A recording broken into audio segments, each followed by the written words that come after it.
he made that inherited comment, right? I inherited a disaster. And I thought, well, I don't know, did you inherit a disaster? What was it like in January 2021? So we ran some numbers. The first one we picked was housing, because that's on everyone's mind right now. So when Biden took office, what was the housing situation like? You might be surprised to know the mortgage rate was 3%, pretty nice.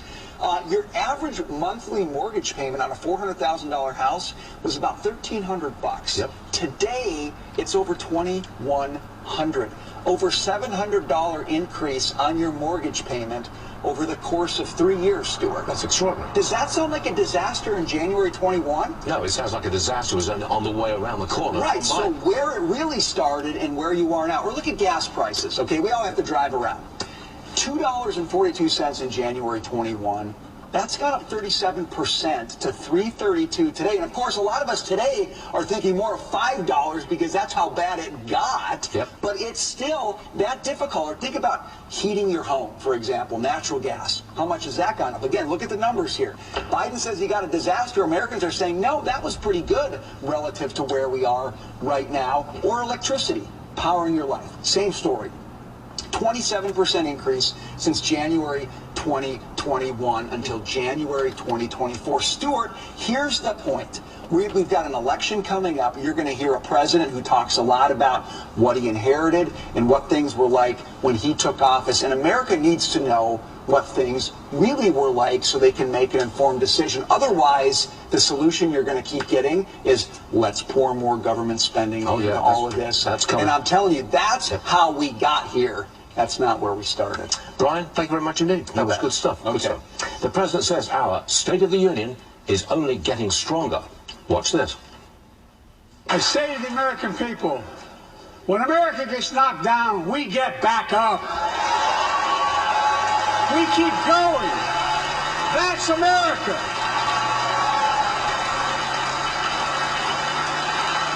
That's you, the American people.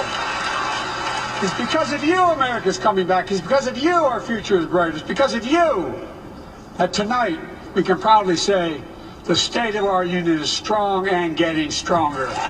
Yeah, and get off my lawn. Steve Hilton joins me now. What did you think of the speech last night, Steve?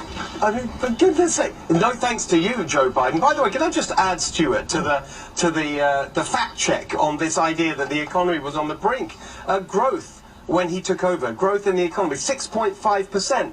Inflation, 1.4%. We were there. Do you remember at the pandemic, people were talking about the V-shaped recovery? We were on the upward swing of that V with Trump. The economy was rebounding incredibly strongly. What he did was bring in the inflation that has caused all that pain that you've just been discussing with Brian. The speech itself was literally nothing but a string of lies and distortions and divisive partisan rants strung together with a bunch of cliches and random yelling. It was just appalling.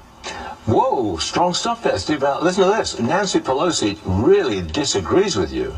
She thinks that was one of the finest State of the Union speeches that she has ever heard. I'm going to roll that soundbite again. Play it, please. Because I think what he did was spectacular. He did a lot.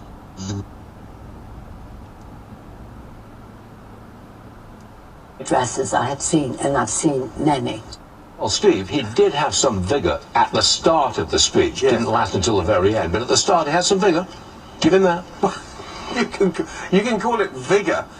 You could also call it demented. I mean, the whole thing was just completely ridiculous. By the way, look, she can use whatever adjectives she wants. Of course, she'll spin it. But she can't lie about it. And what was amazing in the rest, I watched that whole interview, just the lying was so shameless. She actually said that Biden's speech was not political. She said the political aspects of it were from the crowd yelling 4 more years. Biden was presidential, not political. She then went on to say that it was Trump with his State of the Union speeches. She said the State of the Union speech is not supposed to be a political rally, but that's what Trump did. For goodness sake. I mean, even Democrats say this morning that what you saw from Biden was a political speech launching his re-election. So for her to just completely lie about it was just ridiculous. At least he made it all the way through to the very end. That's and true. That really pleases the Democrats who weren't perhaps expecting that.